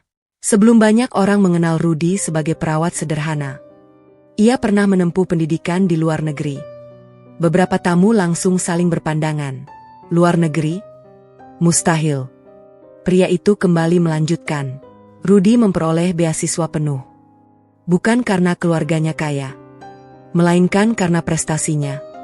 Beberapa wartawan segera mencatat setiap kalimat. Pria itu mengangkat lembar berikutnya. "Selama kuliah, nilainya selalu berada di peringkat teratas. Dan ia dinobatkan sebagai lulusan terbaik." Suasana kembali dipenuhi bisikan. Banyak tamu mulai memandang Rudy dengan ekspresi yang berbeda. Namun Herman langsung tertawa kecil. Kalaupun benar, itu tidak mengubah kenyataan bahwa dia tetap anak petani. Beberapa anggota keluarganya ikut mengangguk. Mereka berharap ucapan itu kembali memengaruhi suasana. Namun pria berambut putih tersebut hanya tersenyum tipis. "Benar. Rudi memang anak petani. Dan ia selalu bangga mengakuinya. Kalimat itu justru membuat Herman kehilangan kesempatan untuk menyindir. Pria itu melanjutkan. Setelah lulus, beberapa rumah sakit terbaik di luar negeri menawarkan pekerjaan. Gajinya sangat besar. Fasilitasnya luar biasa. Tetapi, ia berhenti sejenak. Seluruh aula menunggu. Rudi menolak semuanya. Bisikan kembali terdengar. Kenapa ditolak? Siapa yang menolak kesempatan seperti itu? Pria tersebut memandang ke arah Rudi. Ketika kami bertanya alasannya, ia hanya menjawab, masih banyak orang di desa yang membutuhkan tenaga kesehatan. Saya ingin pulang. Ruangan kembali sunyi. Beberapa tamu mulai menundukkan kepala. Ucapan sederhana itu terasa jauh lebih berharga daripada deretan gelar yang selama ini mereka banggakan. Ayah Rudi memejamkan mata. Kenangan bertahun-tahun lalu kembali memenuhi pikirannya. Ia masih mengingat hari ketika putranya pulang membawa koper kecil dari luar negeri. Tetangga mengira Rudi akan langsung bekerja di kota besar. Namun yang dilakukan pemuda itu justru kembali membantu ayahnya di sawah keesokan paginya. Tidak ada pesta penyambutan. Tidak ada pamer keberhasilan. Ia menjalani hidup seperti sebelumnya. Sederhana, apa adanya. Air mata perlahan mengalir di pipi sang ayah. Bukan karena sedih, melainkan karena bangga. Di atas panggung, pria berambut putih itu mengambil sebuah amplop lain. Kalian mungkin berpikir cerita ini sudah cukup. Belum. Ia mengeluarkan beberapa lembar foto. Foto pertama menampilkan sebuah bus yang ringsek akibat kecelakaan di jalan pegunungan. Foto kedua memperlihatkan beberapa korban yang sedang mendapat pertolongan. Foto ketiga memperlihatkan seorang pemuda berlumuran lumpur sedang menggendong seorang pria keluar dari jurang. Meski wajahnya dipenuhi debu, semua orang langsung mengenali sosok itu. Rudi. Para tamu mulai berbisik semakin keras. Pria itu menjelaskan, kecelakaan ini terjadi beberapa tahun lalu. Jalur menuju rumah sakit terputus karena longsor. Banyak orang memilih menunggu bantuan. Tetapi Rudi tidak. Ia turun sendiri ke jurang. Ia menolong korban satu demi satu. Selama berjam-jam, seorang tamu mengangkat tangan. Apakah pria yang digendong itu? Pria berambut putih mengangguk. Adalah kakak saya. Kalau hari itu Rudi tidak mengambil keputusan berani, kakak saya mungkin sudah tidak ada. Suasana kembali sunyi. Pria itu menarik napas panjang. Sesudah semuanya selesai, keluarga kami menawarkan hadiah yang nilainya sangat besar. Tetapi sekali lagi, Rudi menolak. Ia tersenyum mengenang masa itu. Katanya, kalau orang ditolong karena mengharapkan hadiah, berarti pertolongan itu kehilangan makna. Beberapa tamu mulai mengusap mata mereka. Ucapan itu terasa begitu tulus. Namun Herman belum menyerah. Ia berdiri sambil bertepuk tangan perlahan. Bagus. Cerita yang sangat menyentuh.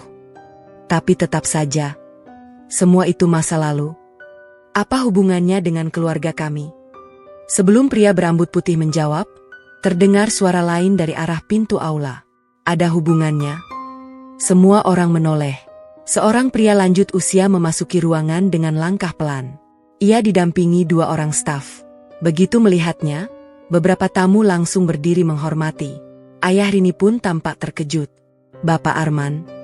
Pria lanjut usia itu tersenyum. Aku terlambat sedikit. Ia berjalan mendekati Rudi. Kemudian tanpa ragu menggenggam kedua tangan pemuda itu. Maaf. Karena selama ini aku tidak pernah memenuhi permintaanmu. Rudi tampak tidak enak hati. Bapak tidak perlu meminta maaf. Para tamu semakin bingung.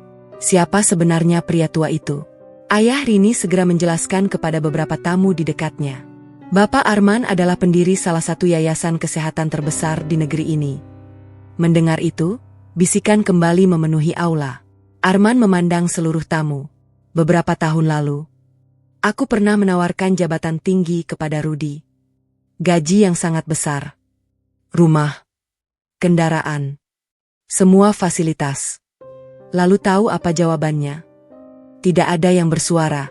Rudi berkata, kalau saya menerima jabatan ini, siapa yang akan merawat orang-orang miskin di desa saya? Suara isak tangis mulai terdengar dari beberapa tamu. Arman tersenyum hangat kepada Rudi. Sejak hari itu, Aku tahu. Anak muda ini memiliki kekayaan yang tidak dimiliki banyak orang.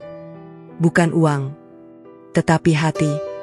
Rini memandang Rudy dengan mata yang dipenuhi air mata. Selama ini Rudy tidak pernah menceritakan sedikit pun tentang semua itu. Tidak pernah. Ia tidak pernah menyebut beasiswa. Tidak pernah menyebut tawaran pekerjaan. Tidak pernah menceritakan orang-orang yang pernah ia selamatkan. Semua disimpannya sendiri. Kini Rini mulai memahami.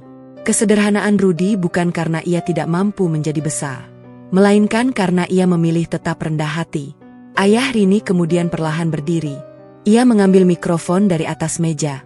Hari ini, aku juga ingin mengatakan sesuatu. Semua tamu kembali diam. Aku bukan memilih Rudy karena merasa kasihan.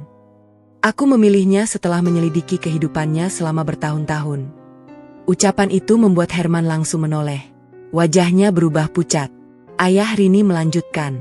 Aku mengirim banyak orang ke desa, ke tempat ia belajar, ke orang-orang yang pernah mengenalnya.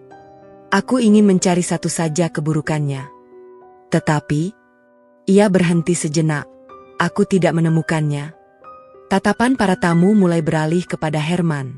Kini mereka mulai memahami siapa yang selama ini sebenarnya berusaha memfitnah Rudy. Herman mulai merasakan napasnya menjadi berat. Ia sadar keadaan semakin sulit dikendalikan. Namun ia masih menyimpan satu harapan.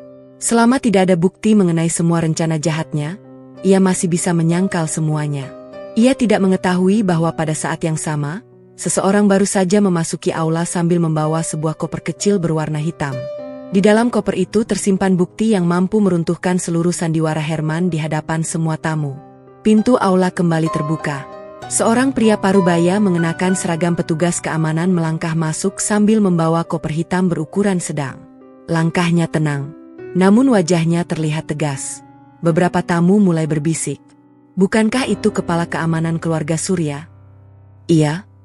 Kenapa dia datang membawa koper? Herman yang melihat kedatangannya langsung merasakan jantungnya berdegup lebih cepat. Ia mengenali pria itu. Namanya Wahyu. Selama belasan tahun, Wahyu dipercaya mengawasi seluruh sistem keamanan rumah keluarga Surya. Ia juga orang yang bertanggung jawab atas seluruh rekaman kamera pengawas. Wahyu berhenti tepat di depan ayah Rini. Maaf, Pak. Saya terlambat. Ayah Rini mengangguk pelan. Tidak apa. Apakah semuanya sudah lengkap? Wahyu mengangkat koper hitam itu. Semuanya ada di sini. Suasana semakin hening. Herman mulai melangkah maju. Kakak. Ini tidak perlu. Namun ayah Rini mengangkat tangannya. Terlambat. Aku sudah terlalu lama diam. Wahyu membuka koper tersebut. Di dalamnya terdapat beberapa map, sebuah komputer kecil, dan beberapa media penyimpanan. Ia meletakkan semuanya di atas meja. 5 hari setelah kejadian jam tangan hilang. Saya sebenarnya sudah menyelesaikan penyelidikan. Tetapi ada seseorang yang melarang saya menyerahkannya. Tatapan para tamu langsung beralih kepada Herman. Herman mencoba tersenyum. Itu hanya kesalahpahaman. Wahyu tidak menjawab. Ia menyalakan layar besar di dalam aula. Kemudian memutar rekaman kamera dari sudut lorong yang belum pernah diperlihatkan sebelumnya. Di layar tampak seorang pria bertopi memasuki kamar Rudy. Beberapa detik kemudian ia keluar. Namun kali ini sudut kameranya jauh lebih jelas. Ketika pria itu melewati sebuah cermin besar di lorong, wajahnya terlihat sesaat. Semua tamu langsung mengenalinya. Itu adalah salah satu ajudan pribadi Herman. Ruangan mendadak dipenuhi suara keterkejutan. Ternyata benar. Jadi semua itu jebakan. Wahyu menghentikan rekaman. Lalu saya melanjutkan penyelidikan. Ia membuka dokumen berikutnya. Ini adalah rekaman komunikasi internal. Suara dari pengeras terdengar memenuhi aula. Hancurkan jasnya malam ini. Pastikan besok dia terlihat memalukan. Suara itu sangat jelas. Tidak ada keraguan. Semua orang mengenali pemilik suara tersebut. Herman. Ruangan mendadak sunyi. Tidak ada lagi yang mampu membela dirinya. Dimas perlahan mundur beberapa langkah. Wajahnya berubah pucat. Herman masih berusaha bertahan. Itu rekayasa. Itu suara yang diedit. Namun sebelum ada yang menjawab, seorang pria muda berdiri dari deretan belakang. Semua mata tertuju kepadanya.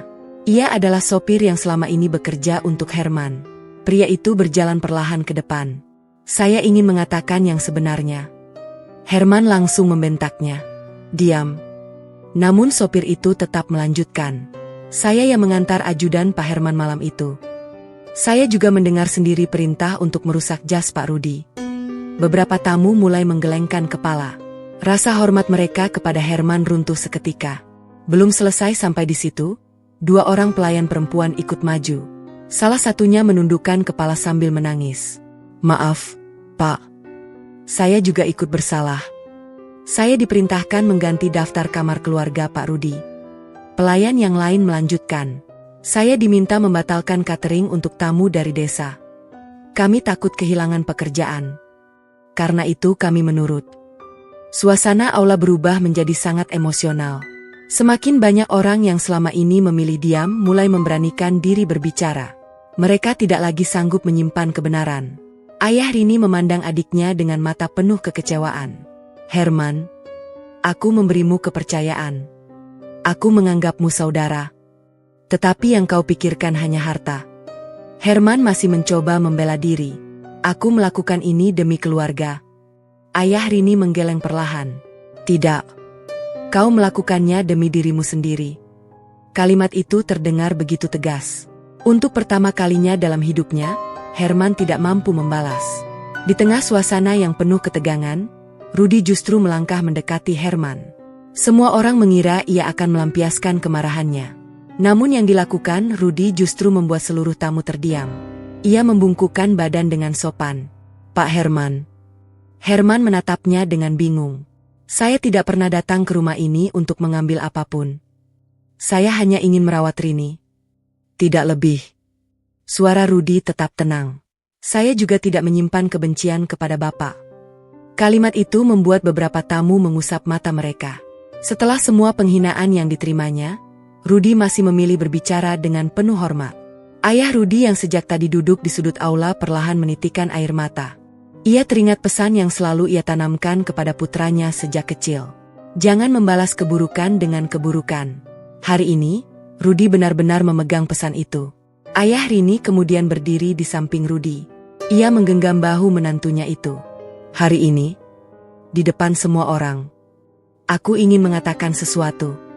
Ia memandang seluruh tamu. Selama puluhan tahun, aku mencari orang yang mampu menjaga perusahaan. Ternyata aku salah. Yang seharusnya kucari adalah orang yang mampu menjaga keluargaku. Tatapannya kembali mengarah kepada Rudi. Dan aku menemukannya. Tepuk tangan mulai terdengar. Awalnya hanya beberapa orang. Kemudian semakin banyak.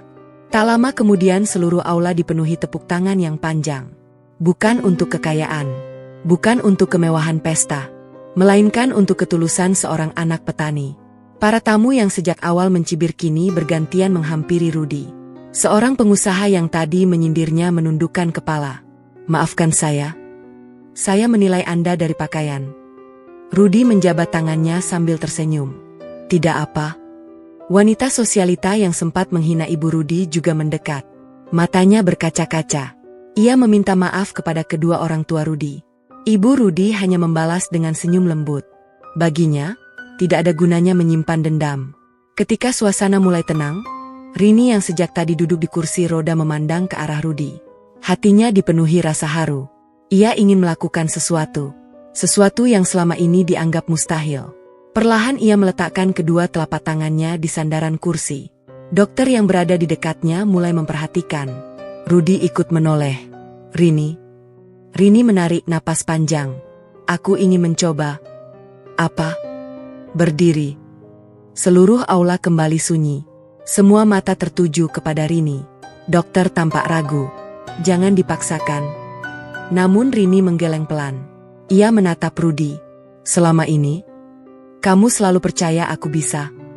Hari ini, aku ingin percaya pada diriku sendiri. Rudi segera berjalan mendekat. Ia mengulurkan kedua tangannya. Rini menggenggamnya erat. Dengan seluruh kekuatan yang ia miliki, perlahan ia mulai mengangkat tubuhnya dari kursi roda. Semua orang menahan napas. Kedua kakinya bergetar hebat. Tubuhnya hampir kehilangan keseimbangan. Namun Rini tidak menyerah. Ia terus berusaha. Beberapa detik terasa begitu panjang. Lalu perlahan, untuk pertama kalinya sejak kecelakaan itu terjadi, tubuh Rini benar-benar berdiri. Meski hanya beberapa saat. Meski masih ditopang oleh kedua tangan Rudy. Namun keajaiban itu terjadi tepat di hadapan seluruh tamu yang menyaksikannya dengan mata berkaca-kaca. Dan pada saat itulah, aula yang sejak pagi dipenuhi ejekan berubah menjadi lautan haru yang tidak mampu dibendung lagi. Tangis haru memenuhi seluruh aula. Beberapa tamu bahkan berdiri tanpa sadar ketika melihat Rini berhasil berdiri untuk pertama kalinya setelah berbulan-bulan hanya bergantung pada kursi roda. Dokter yang selama ini menangani Rini segera menghampiri. Ia memeriksa keseimbangan tubuh Rini dengan penuh hati-hati. Wajahnya dipenuhi rasa tidak percaya. Ini luar biasa. Semua orang menunggu penjelasannya. Dokter menarik napas panjang. Perjalanan menuju pulih memang masih panjang. Tetapi perkembangan seperti ini adalah kabar yang sangat baik. Artinya tubuh Nona Rini mulai merespons latihan yang selama ini dilakukan. Ayah Rini menutup wajahnya dengan kedua tangan. Air mata yang sejak tadi ia tahan akhirnya jatuh. Selama berbulan-bulan ia menghabiskan banyak biaya untuk pengobatan terbaik. Mengundang dokter dari berbagai tempat. Mencoba berbagai terapi. Namun yang perlahan menghidupkan kembali semangat putrinya justru bukan kemewahan. Melainkan ketulusan seorang pemuda desa. Rini kembali duduk perlahan. Ia masih menggenggam tangan Rudy. Matanya berkaca-kaca. Terima kasih. Rudy tersenyum hangat. Yang hebat bukan saya, tetapi kamu. Kamu yang memilih bangkit. Rini menggeleng pelan. Kalau kamu tidak datang, mungkin aku sudah menyerah sejak lama. Suasana pesta berubah sepenuhnya. Tidak ada lagi tawa yang merendahkan.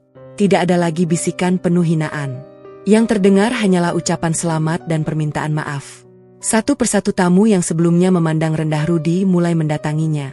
Pengusaha yang sempat menepuk bahunya sambil menyindir kini menundukkan kepala.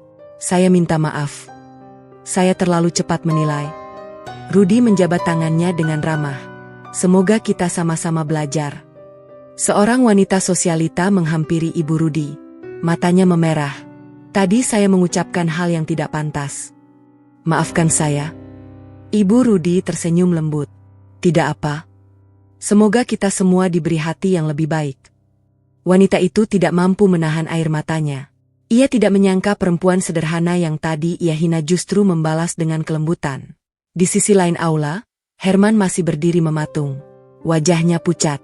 Orang-orang yang sejak tadi berada di sekelilingnya perlahan menjauh. Tidak ada lagi yang ingin berdiri di sampingnya. Dimas menatap ayahnya dengan cemas. Ayah, apa yang harus kita lakukan?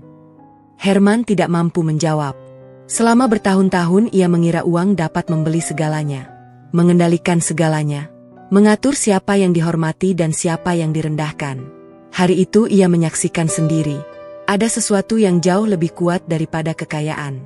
Kejujuran. Ketulusan. Dan nama baik yang dibangun sepanjang hidup. Ayah Rini menghampiri adiknya. Tatapannya tidak lagi dipenuhi kemarahan. Hanya ada kekecewaan yang mendalam. Aku tidak ingin mempermalukanmu.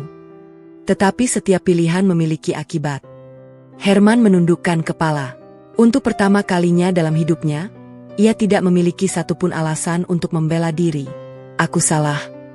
Kalimat itu keluar dengan suara lirih. Ayah Rini mengangguk pelan. Aku berharap kamu benar-benar menyadarinya. Tidak lama kemudian, Ayah Rini meminta mikrofon.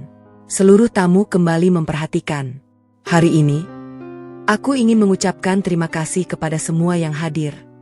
Tetapi ada satu hal yang ingin kusampaikan. Ia memandang Rudy dan Rini. Kita sering mengukur seseorang dari rumah yang dimilikinya. Dari kendaraan yang dikendarainya. Dari pakaian yang dikenakannya. Padahal semua itu bisa berubah kapan saja. Tetapi hati yang baik akan tetap menjadi hati yang baik. Suasana kembali sunyi. Aku bersyukur. Putriku dipertemukan dengan laki-laki yang tidak pernah menjadikan kekayaan sebagai tujuan hidup. Melainkan menjadikan kebaikan sebagai jalan hidup. Tepuk tangan kembali menggema di seluruh ruangan. Kali ini jauh lebih panjang. Jauh lebih tulus. Beberapa minggu setelah pernikahan, kehidupan mulai berjalan dengan tenang. Rudy dan Rini memilih tinggal sementara di rumah keluarga agar proses terapi Rini tetap berjalan dengan baik. Setiap pagi, Mereka berlatih berjalan di taman yang dulu dipenuhi rumput liar. Kini taman itu selalu dipenuhi bunga yang bermekaran. Tempat itu kembali hidup. Sama seperti semangat Rini. Hari demi hari, langkahnya semakin kuat. Awalnya hanya 1 langkah, kemudian 2 langkah, lalu beberapa meter. Setiap keberhasilan kecil selalu dirayakan dengan senyum sederhana.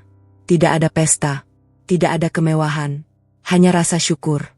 Dokter yang memeriksa perkembangan Rini setiap pekan terus menunjukkan hasil yang menggembirakan. Kalau terus seperti ini, bukan tidak mungkin Nona Rini akan kembali berjalan tanpa alat bantu. Rini tersenyum sambil menoleh kepada Rudi. Semua ini karena kamu. Rudi menggeleng. Bukan. Karena kamu tidak menyerah.